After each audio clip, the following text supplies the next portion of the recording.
M മണി മത്സരിക്കേണ്ടെന്ന് CPM സംസ്ഥാന നേതൃത്വം. EP Jayarajan, Thomas Isaac, G Sudhakaran തുടങ്ങിയവർക്കും സീറ്റ് ഉണ്ടാകില്ല എന്ന് സൂചന. വിജയസാധ്യത പരിഗണിച്ചുകൊണ്ട് ടേം വ്യവസ്ഥയിൽ മാറ്റം വേണ്ടെന്ന് സംസ്ഥാന നേതൃത്വം തീരുമാനിച്ചുവെങ്കിലും ജില്ലാ സെക്രട്ടേറിയറ്റുകൾ നൽകിയ പേരുകളാണ് ഇപ്പോൾ സംസ്ഥാന നേതൃത്വത്തെ പ്രതിസന്ധിയിലാക്കുന്നത്. ജില്ലാ സെക്രട്ടേറിയറ്റ് നൽകിയ പേരുകൾ അനുസരിച്ചുകൊണ്ട് KK ശൈലജ, AN ഷംസീർ തുടങ്ങിയവർക്ക് സീറ്റില്ല. എന്നാൽ KK ശൈലജ മത്സരിക്കണമെന്നാണ് സംസ്ഥാന നേതൃത്വത്തിന്റെ തീരുമാനം.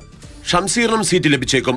അതേസമയം M മണി മത്സരിക്കട്ടെ എന്നാണ് ഇടുക്കി ജില്ലാ സെക്രട്ടേറിയറ്റ് നിർദ്ദേശമെങ്കിലും KK ജയചന്ദ്രൻ മത്സരിച്ചാലും മതിയെന്ന നിലപാടാണ് സംസ്ഥാന നേതൃത്വം സ്വീകരിച്ചിരിക്കുന്നത്. മലപ്പുറം, എറണാകുളം ജില്ലാ സെക്രട്ടേറിയറ്റുകൾ M സ്വരാജ് മത്സരിക്കണമെന്ന് നിർദ്ദേശിക്കുന്നു.